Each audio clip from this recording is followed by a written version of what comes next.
everybody, and welcome to this week's episode of Nicci Chats 2. So for those of you who don't know me or don't know this podcast, this is a more or less weekly interview that I do with people who I believe have got interesting things to share and thoughts and perspectives on a various range of topics. I'm the owner and founder of a company called The Why Effect, which specializes in sustainability and branding. So if you're interested to know more, please do sign up for my mailing list and you will get weekly recordings of these interviews, but also some more information about me. But today my guest is Charlotte Kemp. I'm thrilled to have her on. We've been talking for a while and we finally managed to pin down a date. And Charlotte is a futurist. And as soon as I saw that job title, I was just like, wow, I really need to speak to this woman and learn more about what a futurist is, what is this to, what is happening in the future. So that's what we specifically talking about today. So Charlotte, hi, thanks for being here. Nicci, thank you so much for the invitation. So firstly, Charlotte, tell me give me a bit of background about yourself. How does one become a futurist, for want of a better word? All right. Well, you don't have to have a love for science fiction, but I did. So once I discovered futures thinking, I felt like I had come home. I tell a story in one of my keynotes about all the things, all the kind of careers that I've done recently. I'm a professional speaker. I'm an association executive. I've been training people on social media for a number of years until I moved into futures thinking. So now I'm a professional futurist.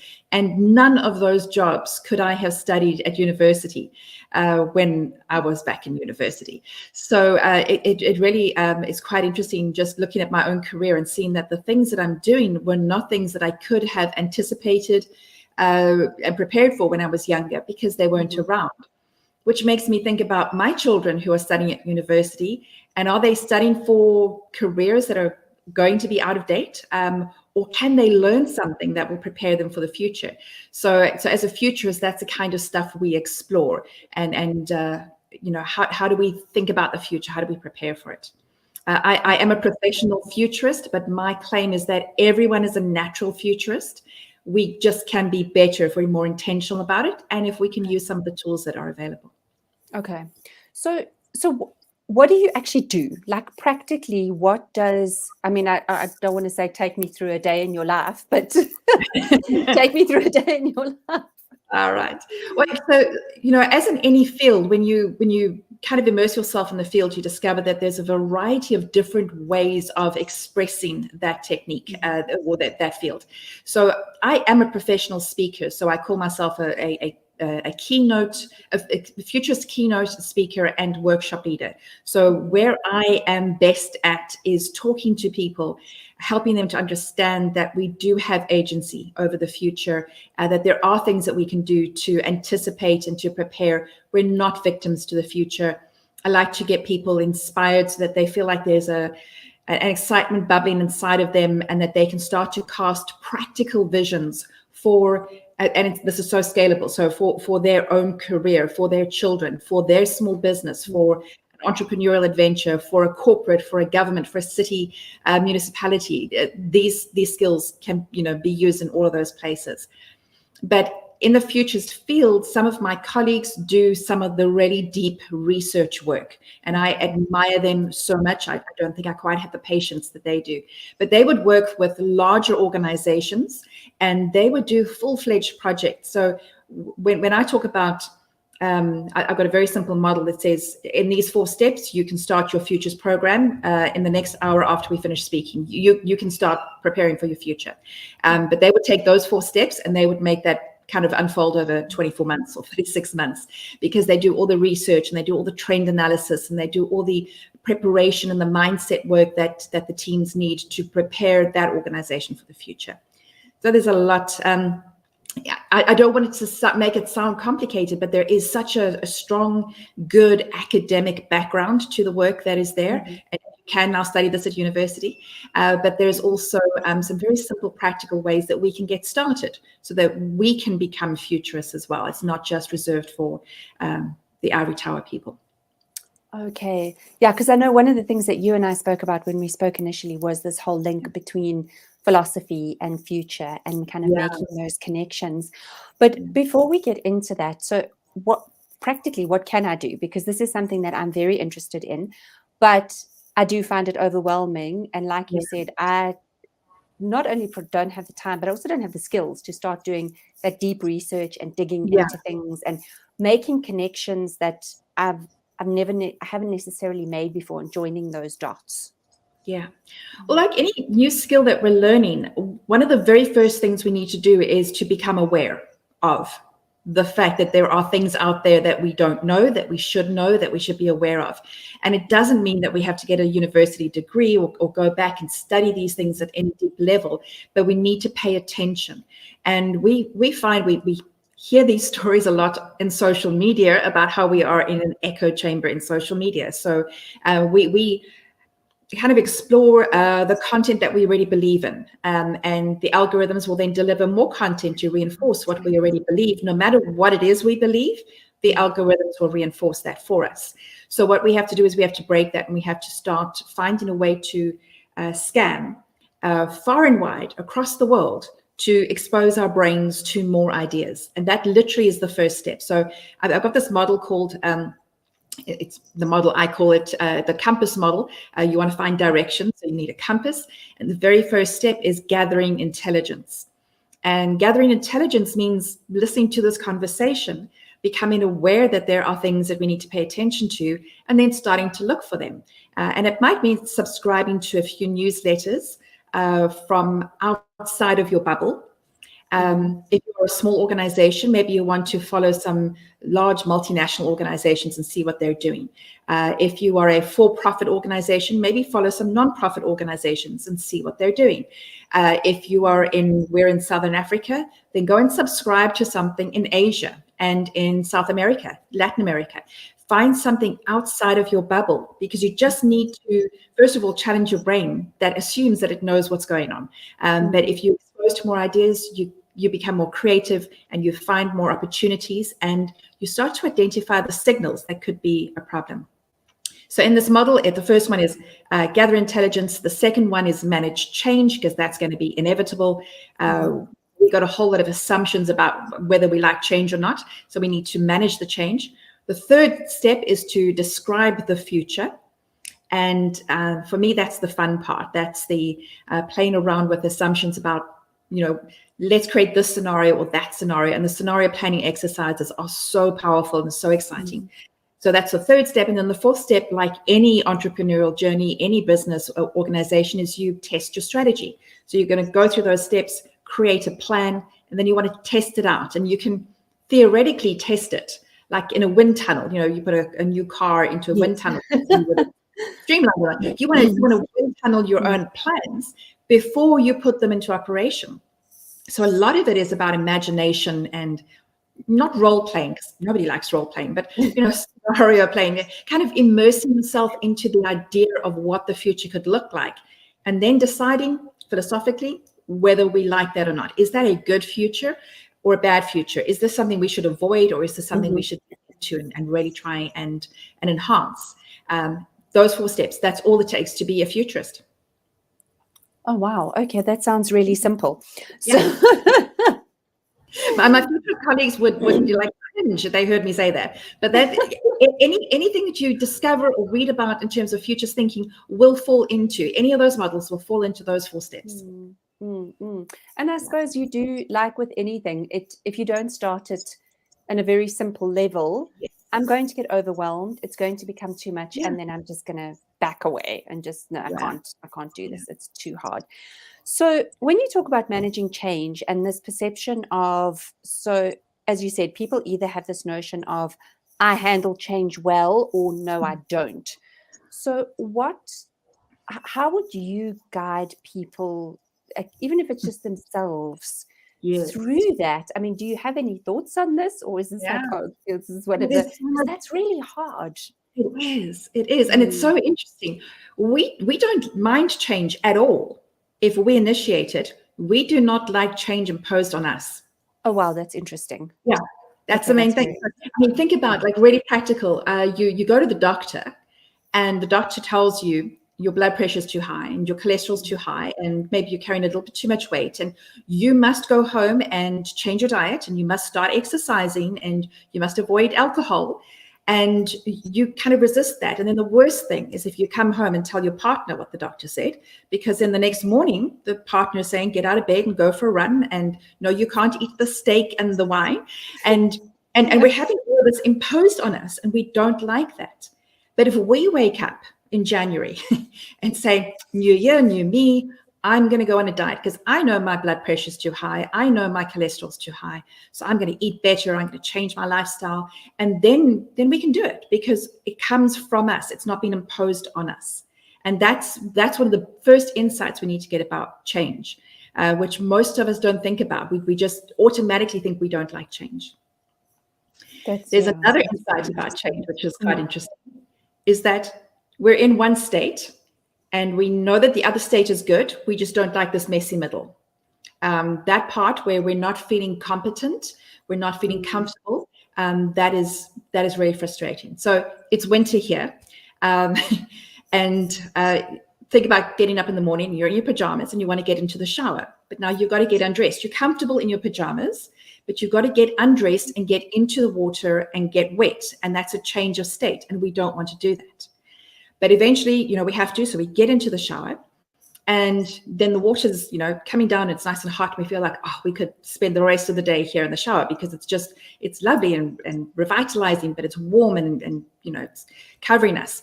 And then we think at some point, especially in Cape Town, because of our water restrictions that we still have as a very serious memory, we think, okay, we're wasting water. We've got to get out of the shower. Now you've got to get out of this wet state. And then you got this kind of like middle part where you're drying off and the wind is blowing over you and you're feeling freezing. And then you get your clothes back on. So we don't mind being dressed. We don't mind being in the shower. We just don't like the messy middle. That's all it is.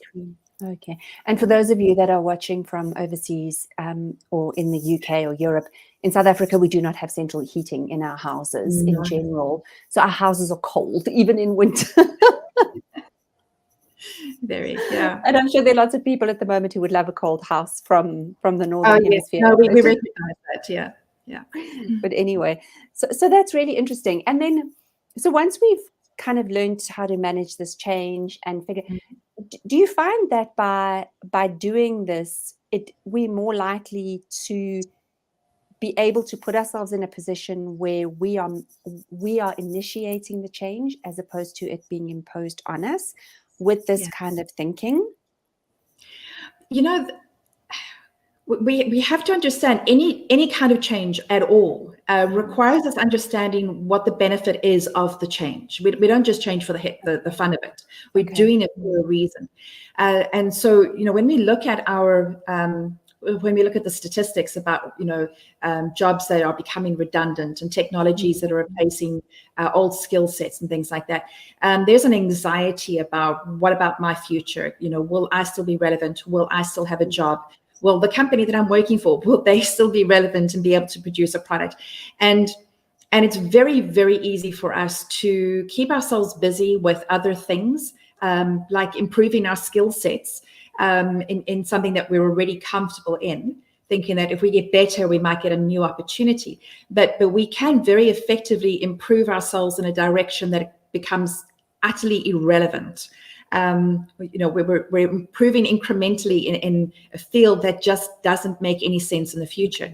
But we have to be able to be courageous enough to look at what the options are, what are our options, where could we kind of reinvent ourselves, or what skill set can we learn in parallel to what we're doing so that we can still be employable or still be able to produce products or services for our clients into the future. So we have to be able to recognize that, and there has to be a direction we're going towards. And when we do that, that gives us that comfort to be courageous to go back and be incompetent at something when we would actually like to be expressing our competence in another field. So we have to have that courage to do it, and not everybody is prepared to do that. But a clear vision of where we're going, describing what the future looks like, and knowing that we have to learn a new skill set is really helpful. I think about it in terms of learning a language. So many of us went onto Duolingo or any of the other apps during lockdowns and started learning languages. So I'm learning Spanish. Oh, Yeah, and I can order a cup of coffee or a table Muy for bien. two. So yeah, it's a long process, but it's fascinating learning. And then, we think about it in terms of futures literacy. We need to be literate about the future. So when you're learning a new language, it's you've got to learn new terminology and new sentence structure, and you feel utterly incompetent. And there's a point where there's enough words, there's nouns and verbs and all the gendered nouns and everything else in my head. But the courage to get them out and have a conversation with a Spanish-speaking person. Luckily, in South Africa, I don't encounter many, so I'm not having to do this. But until we start practicing the language, we don't know how to use it. We're not fluent in it. It's just an entertainment. So what we need to do is we need to practice. We need to experiment. We need to play around with these things. And then we become more comfortable with the new language we're learning about the future. And we know that we're working towards being relevant, still having something of relevance to be able to share with the marketplace.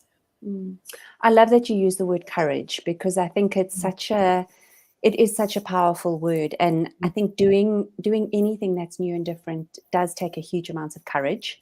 And there's this whole notion of, it's not the absence of fear, it's doing something in spite of the fear. It's kind of balancing the fear and the bravery and finding that middle ground, which is courage, and moving forward in that. So how would you? So now I've kind of embraced all of this. I'm now trying to make, and I love what you're saying also about making it like this is also relevant, not just from a business perspective or a work perspective, but also for me as an individual. So if somebody's working in a corporate or is formally employed, as I call it, you still need to stay relevant, which means you need to embrace this kind of thinking. So don't just think this doesn't apply to me because, I have a job and I have a certain amount of security within that. So how would you suggest people start now? Now we're moving into scenario planning. Now we're at that point where we can get creative, we can start imagining, we can kind of, blow this out of the water and be all amazing. But maybe I don't see myself as being creative or imaginative or innovative. How do I start now, like moving to the next step of my scenario planning? Yeah. Scenario planning is just such a powerful tool that, again, can be used in so many different levels. If anyone is interested in science fiction, if you just go online and you watch the movies, we're watching the new Star Trek series, and they paint a picture of an ideal world where everybody's collaborating, not just the different races, but different species across the planets coming together. And the episode we watched last night is somebody's gone back and changed things in time. And now the future that they're looking at is very militant. And literally the phrase that we heard was a safe universe is a human universe. So the humans are at war with everyone else. And the characters are aware that this is not right. And they're feeling resistant. And they're going, what do we do to change this back to the future that we want? And that's all we need to do, is be able to identify a future and say, we don't want that. We want this instead. And then how do we change that? And it's no good saying, in 10 years' time, I want to be here in my career, not there, and wait for 10 years to move. You can't move in 10 years' time. You've got to move now. You've got to start changing things, learning a new skill or building your network or going online and updating your LinkedIn profile so that you can start moving yourself in the direction you want to go. So we broadly use 3 scenarios. So imagine the worst case scenario, the best case scenario, and then the middle of the road one. And both the worst and the best case scenarios present the same problem. Imagine a worst case scenario. What if next year something happens that makes COVID look like child's play? And it's horrible. Of course, we don't think about it. but you actually want to describe a future, sit down and work out what it looks like. Sketch out a few comments like, the world would look like this, and the government would have to act like that, and there would be these kinds of laws, and this would be the effect on money and on finance and on my business. I might have to retrench staff. I might have to pare down my product line. And you look at that, and the minute you start describing that scenario, the first thing that happens is all of the emotional anxiety in our brains and in our bodies. Our brains will issue all the chemicals to say, this is a crisis situation. This is terrible. It must be avoided. And that's the brain's job, is to protect us. But we can't make any logical plans while our brain is on fire saying, alert, alert. So, and this is why I actually say, if you're going to do this exercise, do it. And I'm not joking. Do it in a safe place at a safe time. Okay. So don't decide on a Monday morning at 11 o'clock in your office, you're going to sit down and work out this worst case scenario, because you have a crisis. You're going to be sitting, curled up and crying in front of your colleagues. That's a tonic. Safe place, honestly. And it's not a joke, because, I mean, if this triggers anything else from, my family have had problems. I've had to retrench people. My parents have been retrenched. And if you go through that, you're going to have personal emotions rising up. But we need to give our brain and our body the chance to actually have those emotions. And then we remind ourselves, this is an exercise. It is a fantasy. I just want to see what is on the other side of this emotion. And once you get past that, then you plan, you write out some logical plans. In this event, I would have to retrench staff. So I better not hire more staff now, just in case, that kind of thing. So I would need to have this kind of a credit line. So I better not overextend my credit line now, or I better get my credit sorted out now, whatever it is. And you can plan some logical steps. You create a business plan for the worst case scenario. Now imagine the best case scenario. You're thinking, oh, well, that's nice. We can do that anytime. But imagine that next week you get a client that is like your dream client, and they're going to bring you so much business and so much income, and you're going to be famous and you're going to be doing all this stuff. And we get equally as emotionally triggered as we would with the worst case scenario. So now we're all excited. We're spending the money in our heads. We're thinking of magazine covers, and all that emotion is flooding around, and we can't make any logical plans in that time. So after the emotion is past, then we sit down and make some logical plans. If this wonderful thing happens, I would need more staff. I would need more capacity in myself. I might need some skills that I don't have yet. I might need more space in my diary, in my calendar, so that I can actually deliver on these things. So what steps would I have to make space for that? Okay. I wouldn't want to go and hire a whole lot of staff now, just in case that scenario doesn't come by. Can I scale up with temporary staff? Can I outsource some things? Can I, make sure that I don't overcommit to too many little projects that don't pay off, so that there is actually space and margin in my calendar for me to do things? So we create a business plan for the best case scenario. And then we create the business plan we normally do, which is the middle of the road business plan. The kind of next year is going to be like last year, just 10% better kind of thing. So now we got three business plans. We got 3 different ways of dealing with things. And normally we write a business plan at the beginning because our coach tells us to, and maybe we show it to the bank, when we try and get a business loan or try to get the loan. And then we forget about the business plan. But the action of going through those plans means that we have primed our brain to look for, to scan. It's the reticular activating system. Now we're scanning for things.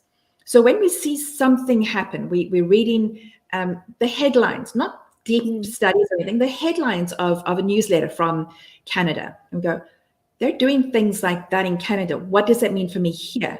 They're doing things like that in that industry. How might that affect my industry? And you just need to be aware of it.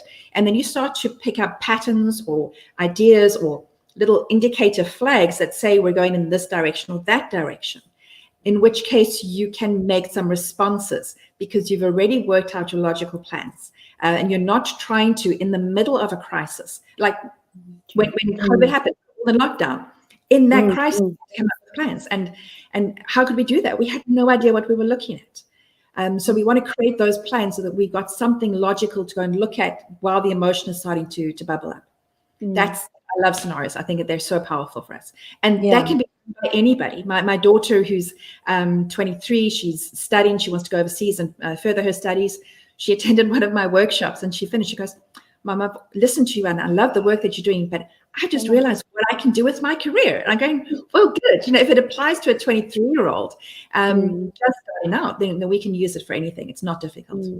That's amazing. And I think, so as you were speaking, I suddenly thought back to a moment which was during COVID, because when COVID hit, I mean, I have elderly parents. My mom had literally just finished chemo. She has got very bad dementia. So she's a very vulnerable individual. And like a lot of people, my biggest fear around COVID was not for myself, because in all likelihood, I was probably going to get through it. If I didn't, I didn't. That is what it is. But it was that my mom would get ill, or my dad, who was her primary carer at the time, would get ill, and one of them would have to go to hospital and they would have to be apart. And I heard about this, which in a way is scenario planning. They just used a different terminology, and negative visualizations, where you actually imagine the worst case scenario. And it really, I mean, when you spoke about almost working through the emotions and then getting the emotions out the way and figuring out what was on the other side, I actually sat down and it was like, right, one of them, okay, my mother has COVID. This is what's going to happen. My father has COVID. This is what's going to happen. And all of a sudden, I almost felt like there was space that had been created around the situation, because I knew this is the worst case scenario. I've got this and I've got that. All of a sudden, I actually feel like, right, I can deal with this scenario. Yeah. It's so powerful. We have a similar kind of family situation at the moment, and one of the family members is saying, we have no options. There are no options. And I'm going, there are lots of options. Some of them are terrible options. Some of them are very expensive options, but there are actually options. But when we're in the middle of that crisis, our brain is shutting down. I mean, we can go to psychologists and get all the, the brain chemical facts, but our brain shuts down and tries to just protect us, because of things we're in an immediate crisis. But we're not in the immediate crisis. We're thinking about someone else or a situation that's slightly extended from us. So we have to give ourselves that space to do it. If you want a fancy Latin term, the Stoics used to call this premeditatio malorum. Oh my word. Okay, I was going to write that down, but I'm not going to. Trying to find a way to throw that in. Premeditatio malorum, a premeditation of evils. And it's actually a Stoic practice. That negative visualization is actually a Stoic practice.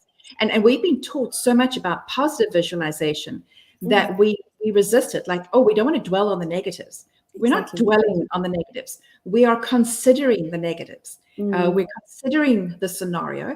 We're making plans, and then we're working very hard to make sure that doesn't happen. So if we don't want a parent in a COVID situation, how are we going to protect them from COVID? We're not like mulling over this. We're finding some practical things to avoid the scenario that we don't want. And interestingly enough, I heard an interview with a futurist, a US-based woman, and she spoke about how 10 years ago they predicted a COVID-type crisis. And they got volunteers in and did the experiment where there was this respiratory crisis. You had to go into a lockdown type scenario. When you came out of this, there was this notion of wearing masks or wearing some sort of facial covering and when COVID actually hit, they went back to their volunteers, and by and large, their volunteers coped much better with lockdown than everybody else, because they had been through the scenario already. And I mean, there was a 10-year, I think they did this in 2010. So it literally was a 10-year gap. But just by thinking about that and having simulated it, it kind of helped ease the stress. Yeah, no, that's lovely. I think what we've experienced with COVID and the masks and the lockdowns, what we've experienced in Southern Africa with the droughts and even our power problems, is that there's almost a sensation, this really uncomfortable sensation that there's something wrong with civilization, that there's a crack, that nobody's in control. The people we thought were in control are not, and all the political dramas just reinforcing that. So when we do an exercise where we work through things and say, you know what, this is a complicated world, and there are things that happen. That there was an earthquake last night in the Philippines. Things happen, but it's not the end of civilization. It's not the end of our world. It's It's something that is happening, and we are very resilient people. But when we're faced with something, the first response is, this threat response. So if we can anticipate them, we can build that resilience in, and that anticipation that not everything is smooth. Not every year is better than the year before. And then we got better ways to respond, rather than just feeling this anxiety that there's no control, there's nothing we can do, we're just victims. And for me, if a victim mentality about the future, the fight is lost already for those people. We have to find ways to believe that we have some form of agency, even if it's not changing the future. We can't change COVID. We can't just make it end, but we can find ways to respond better. But we actually have to go through the exercises to establish that in our thinking. I love that we actually have agency over this. There's certain things we can't control, but we actually have a lot more agency than what we realize. So Charlotte, outside of, obviously if I take my business, I work in the sustainability and branding space. So I sit down, I do my planning.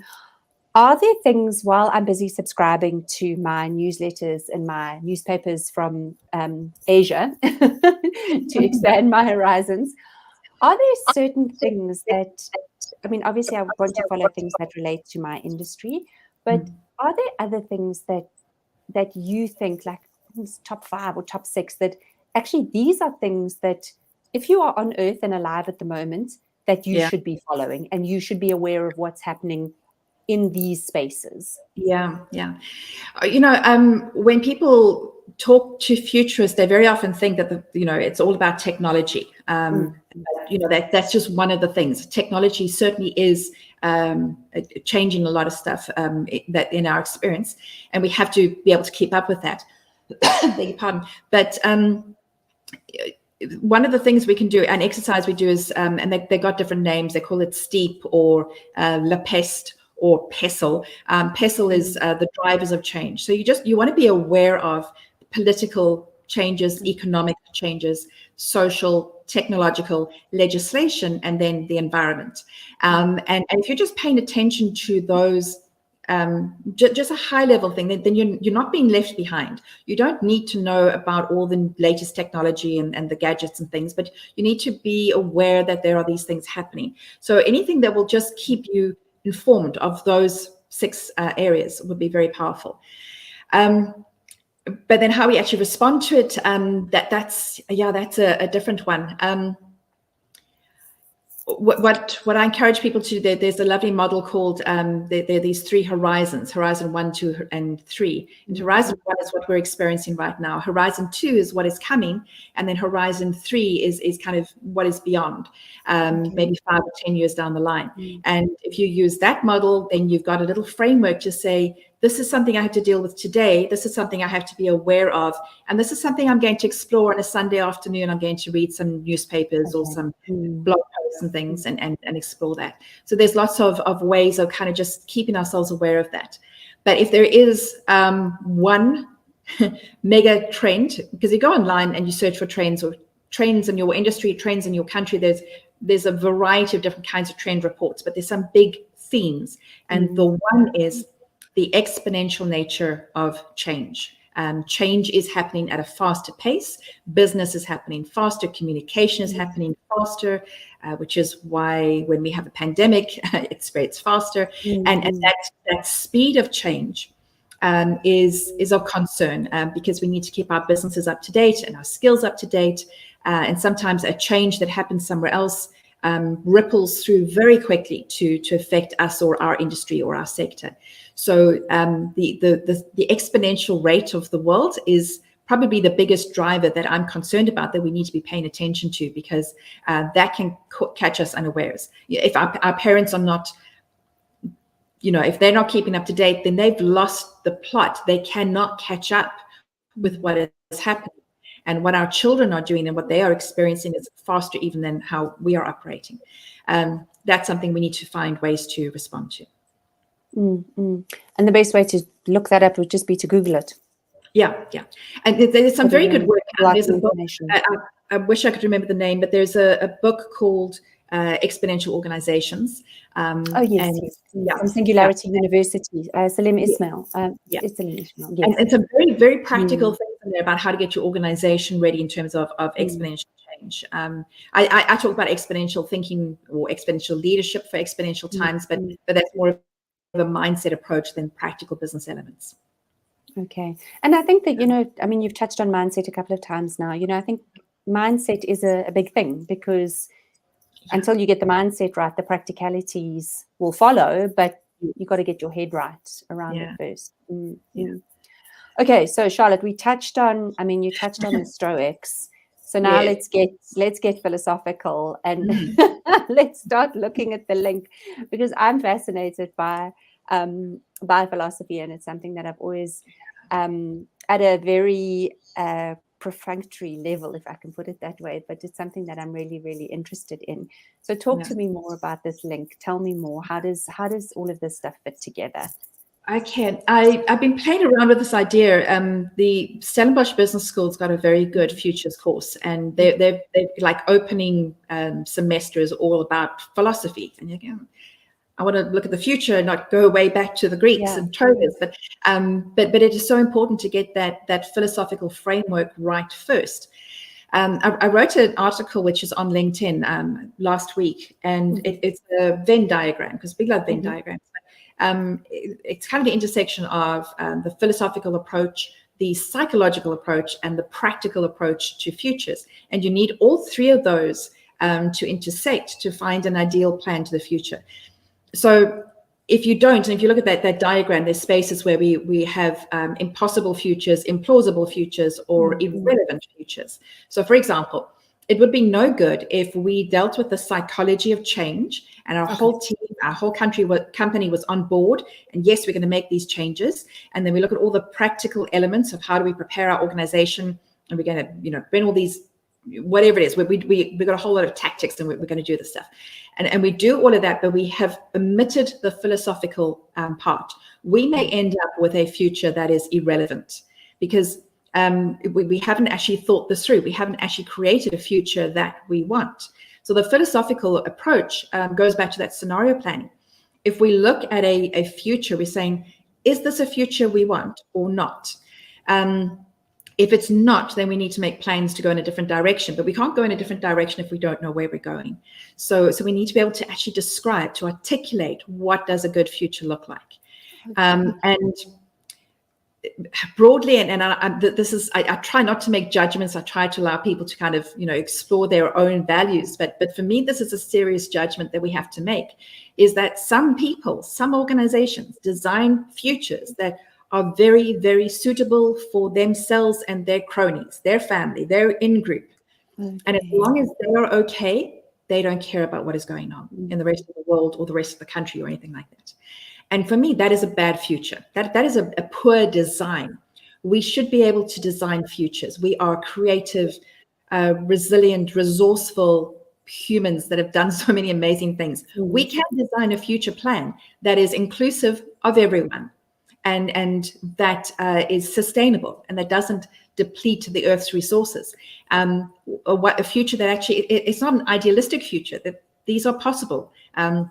There are countries in the world that have addressed systemic problems and dealt with that kind of stuff. But, at whatever scale we're doing, what we should not be doing is trying to design a future that just, as long as me and my kids and my family are okay, then it doesn't matter for the rest of us. That's not a good future. So that's why the philosophy is so important, and all the philosophical elements, the conversations, about values and means versus ends, all of those kind of conversations come into really understanding if this is a worthwhile future or not. Okay. And do you think, sorry, I'm going to put you on the spot here a little bit. Do you think that's part of the problem in why we find ourselves in this massive climate crisis? That because for so long we've been designing futures that really suit, let's say, the human race as opposed to the broader spectrum. Yeah. So as I said, I'm putting you on the spot here. When we design futures that the horizon of the future is the next quarter's profits or the next elections, then we're designing poor futures. Okay. And if the system is designed that you've got to have quarterly profits, and you've got to report to the board. And if the board is not seeing the profits, then you're out and a new leader is in. That organization cannot be an organization creating benefit for the world. All it is creating is profit for the bottom line. So, we had profit at the bottom line, and then we had someone come up with the triple bottom line. So it's profit, planet, and people. And that's really important. That's a new way of looking at business organizations in terms of planning futures. And those organizations are pretty good, but sometimes an organization wants to satisfy the triple bottom line by buying carbon credits or offsetting their externalities, the negative externalities, by doing some other kind of project or making a donation to a charity. That's not addressing the problem. They're just papering over the fact that they're really about profits, but they have to satisfy these other two things for the tree huggers, which is just so short-sighted, literally. There's another way of looking at it. Instead of the triple bottom line, we could look at 4. So it is profit, planet, people, and purpose. What is our purpose for being in business? What is our purpose for doing things? If we're creating widgets to sell to get a profit, that's not a very good purpose. But if we are sacrificing potential profits, if we're sacrificing, big fat payouts for the CEO so that we can create a really good product that adds real value to the world, that doesn't cause negative externalities, and that the employees who are working in that space creating that product can live good, healthy, sustainable lives with their families, that is an organization whose purpose is realized. That is the kind of organization we should be investing in. And people will say, oh, well, those organizations don't make any profits. They're not viable. That's just a fantasy. But there are some really good stories. In the United States, there's a company called Patagonia. They sell outdoor weather, outdoor clothing and things like that. And if we take certain products back to the manufacturers these days, they will look at this expensive product and say, it's cheaper to buy a new one than to fix this one. Patagonia says, bring in your product. If you lost buttons or the zip is broken, bring it in and we repair it for you. You don't have to buy a new one. You don't throw that one out. But if you do want to get rid of that and buy something else, and they got this whole program where they buy the clothing in and then they pass it on to other people. So it's sustainable. It's a good future. It's not short-sighted. It's actually creating a good purpose for the world, not just for themselves and their immediate stakeholders. And creating a circular economy and all of those kind of things. So when you're talking about philosophy, it's more the philosophical framework. It's not your ability to quote Kierkegaard or to recite that phrases just to show off. No, it's not about that.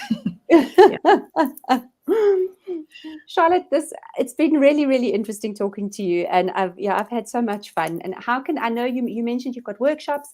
We chatted a little briefly about your book. So please tell people about your workshops and about your book and where they can get hold of you. All right, lovely. Thank you so much. I have a couple. Very often on a Thursday morning, I run an open webinar, and it'll be a conversation like this where we explore an idea and we kind of unpack it. And that's on my website, which is futuresalchemist.com. I don't have the next set of open webinars up yet, but if anybody goes onto the website, subscribe, they'll get the notifications of those. And those are deeply philosophical questions. We discuss a framework or a concept. I present it and then we talk around it, because it's in conversation that we learn and understand and wrestle with and then see how we can apply them. But then I do have some practical workshops that, companies are saying, well, that's very nice, but how can we do something? And they want to see that immediate short-term goal. So I have to satisfy orientated. Yeah. So I have 2 3-hour workshops. They're different ones. One is called How to Think Like a Futurist, and we look at 5 models that helps to deal with 5 specific problems. So we actually, in the 3-hour session, we go through all of that. There's discussion and breakout, and people can take those models and the templates, and they can go that afternoon and use those same models again for their companies.